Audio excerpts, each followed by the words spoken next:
Welcome to the deep dive.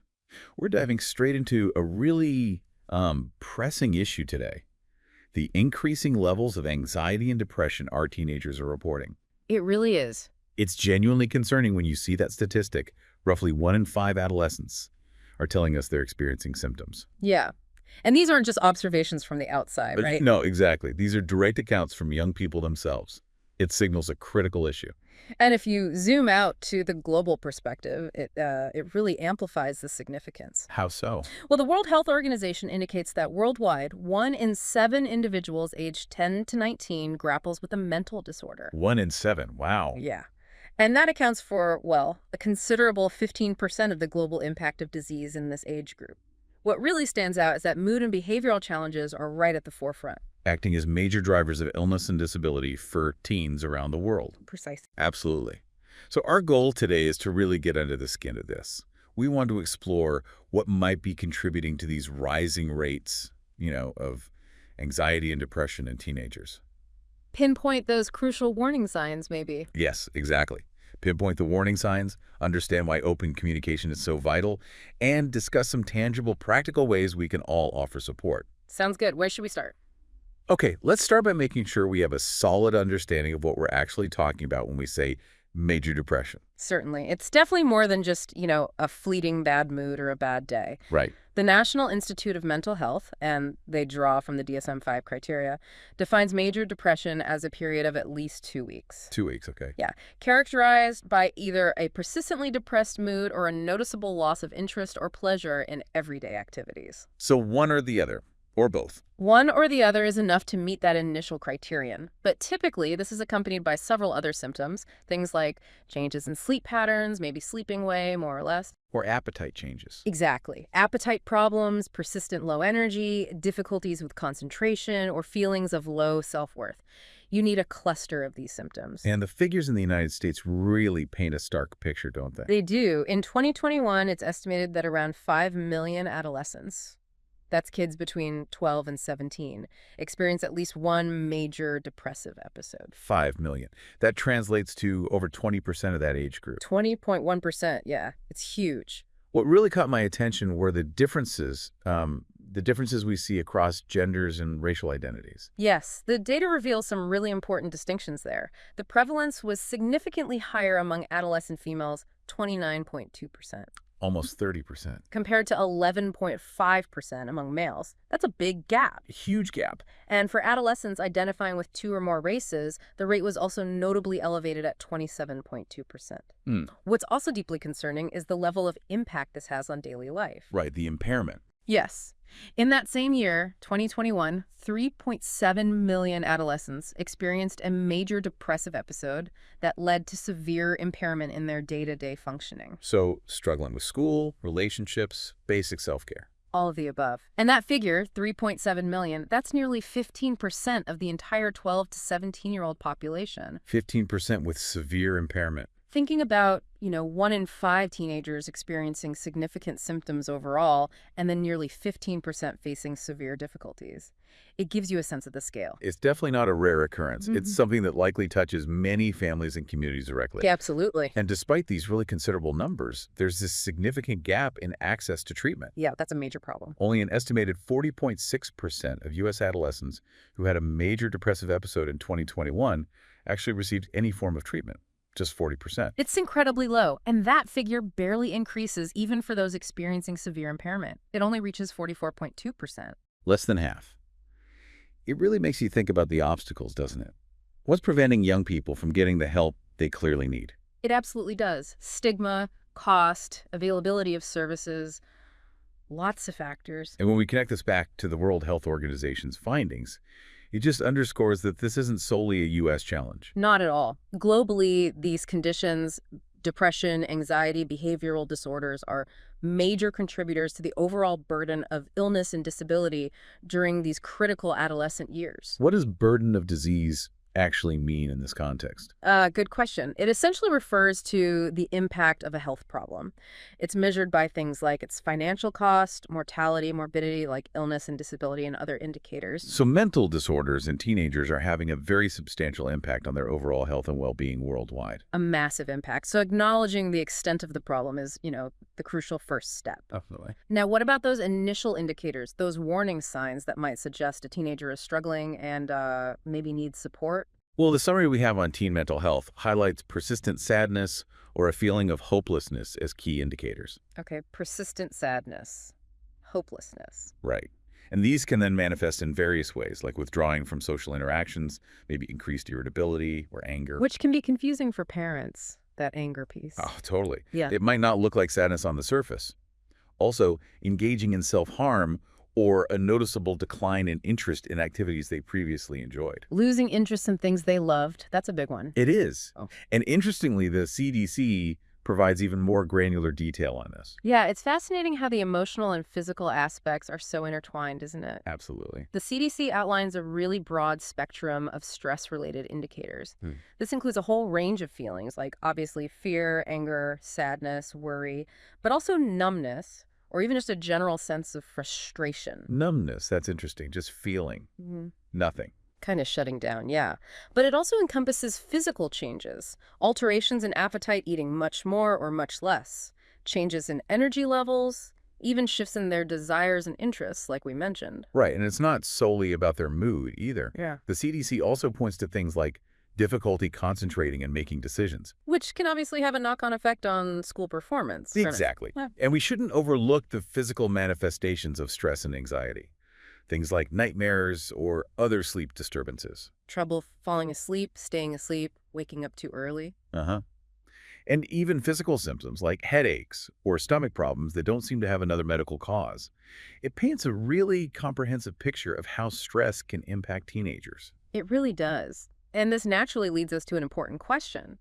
Once we identify these potential warning signs, how do we actually cultivate an environment where teenagers feel secure enough to communicate what they're experiencing? Yeah, that's the crucial next step, isn't it? This is where the profound importance of open dialogue comes into focus. Absolutely. Yeah. There was a report from the Harvard Graduate School of Education that really emphasizes this need for parents and caregivers to become more attuned listeners Better listeners. and to proactively check in with their teenagers. It's less about being intrusive, and more about approaching them with genuine openness and curiosity. Just asking, how are you really doing? Yes, and what's particularly insightful here from that Harvard study is the necessity of attentive listening and empathy. Really hearing them. It's about truly trying to grasp the teenager's perspective without immediately jumping in with judgment or trying to solve their problems for them. That's so hard for parents sometimes. We want to fix things. I know.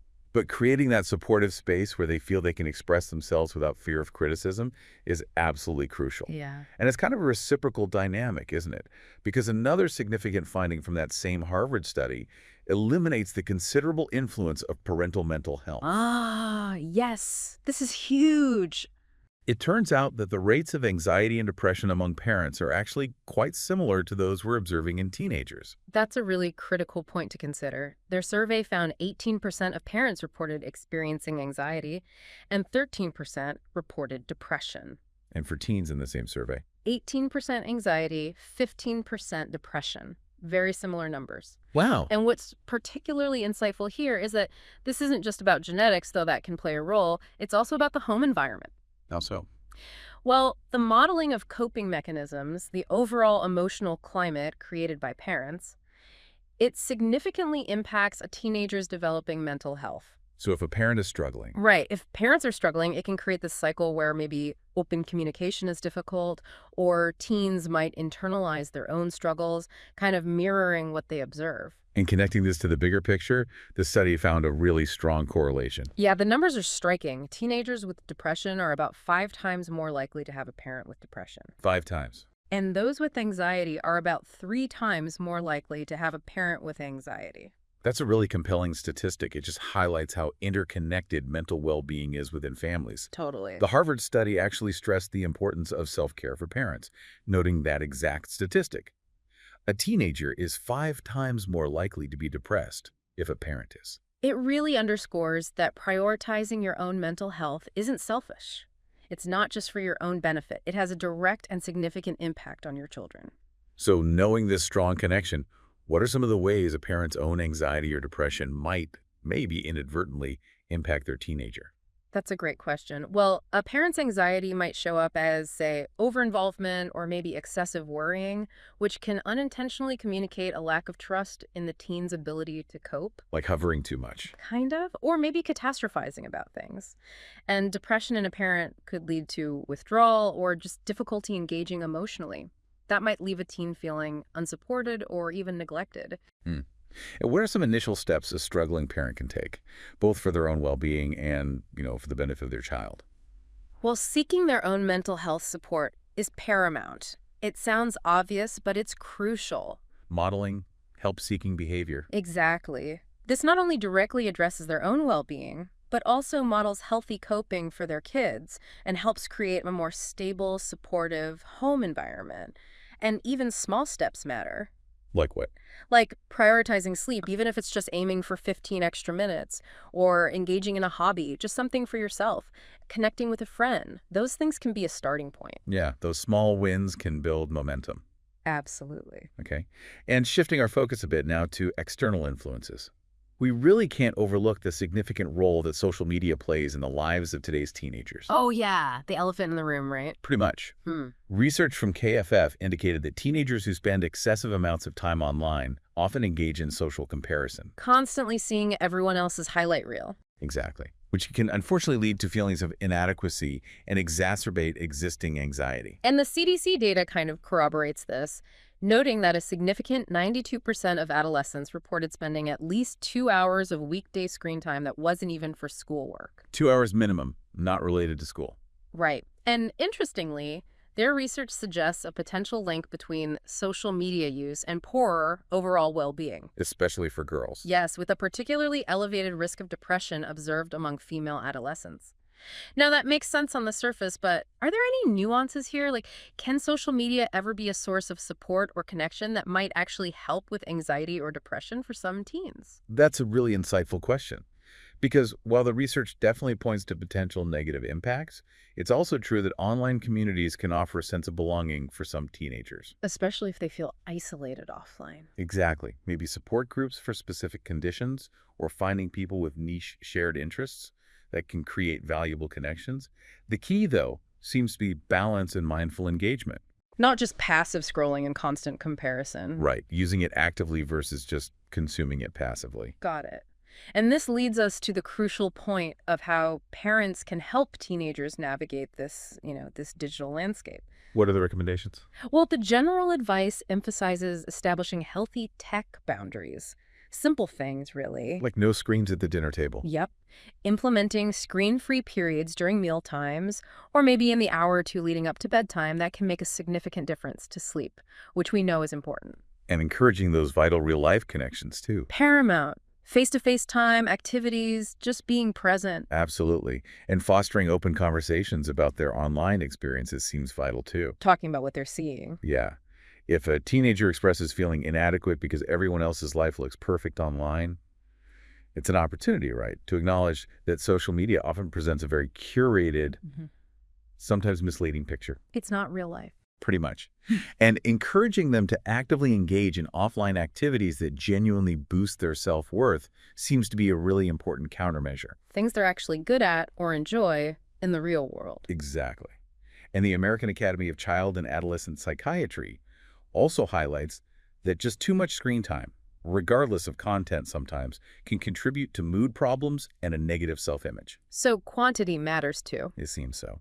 Okay, so we've really delved into defining the problem, recognizing those crucial warning signs, underscoring the importance of open communication, and considering the impact of both parental mental health and social media. That's a lot already. It is. Yeah. Now let's transition to discussing some tangible support strategies, coping methods that can be genuinely helpful for teenagers. Okay, practical stuff. What works? Well, the Teen Mental Health Summary advises actively teaching coping skills, not just expecting kids to know them. Right, like what kind of skills? Simple strategies like breaking down large, overwhelming tasks into smaller, more manageable steps That can be incredibly effective for a teenager feeling totally overwhelmed. Bite-sized pieces. Exactly.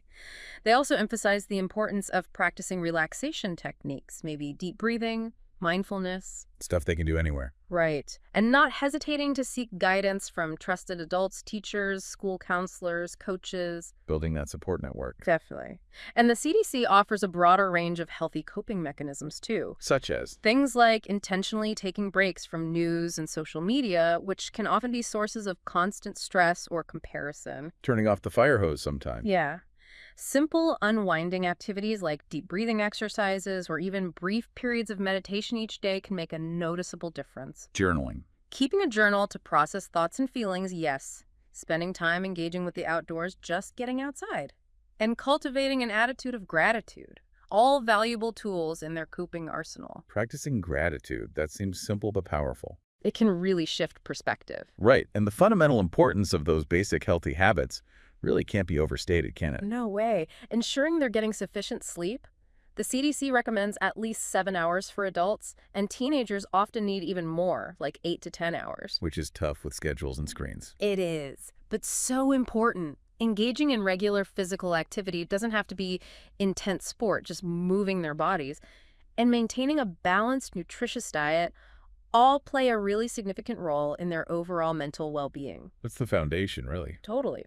The Teen Mental Health Summary also provides some specific examples of coping methods that many teenagers find beneficial. Like therapy. Yes, actively participating in therapy is one.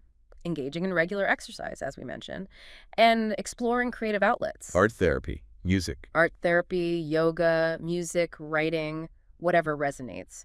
They even highlighted the simple yet powerful grounding ritual of incorporating daily morning walks. Just a walk in the morning. Yeah, maybe as a dedicated time for reflection, or just connection with nature, or listening to music. A grounding start to the day. Interestingly, the World Health Organization also emphasizes the importance of adolescents developing their own repertoire of coping, problem-solving, and interpersonal skills. Building their internal toolkit. Exactly. Learning to effectively manage their emotions is a crucial aspect of building resilience. And they also underscore the need for protective and supportive environments. Which really brings us back to the importance of family and community support. It does. The WHO specifically recommends strengthening an individual's capacity to regulate their emotions, identifying healthy alternatives to risk-taking behaviors, building that essential resilience, and fostering supportive social environments. So it's both internal skills and external support. A combination. All of these strategies are aimed at building both those internal resources and the external support networks. However, it's also really important to recognize when these self-help approaches might not be sufficient. Right. When is it time to seek professional help? Exactly. When does it become a necessary step? And we touched on this earlier, but it really bears repeating.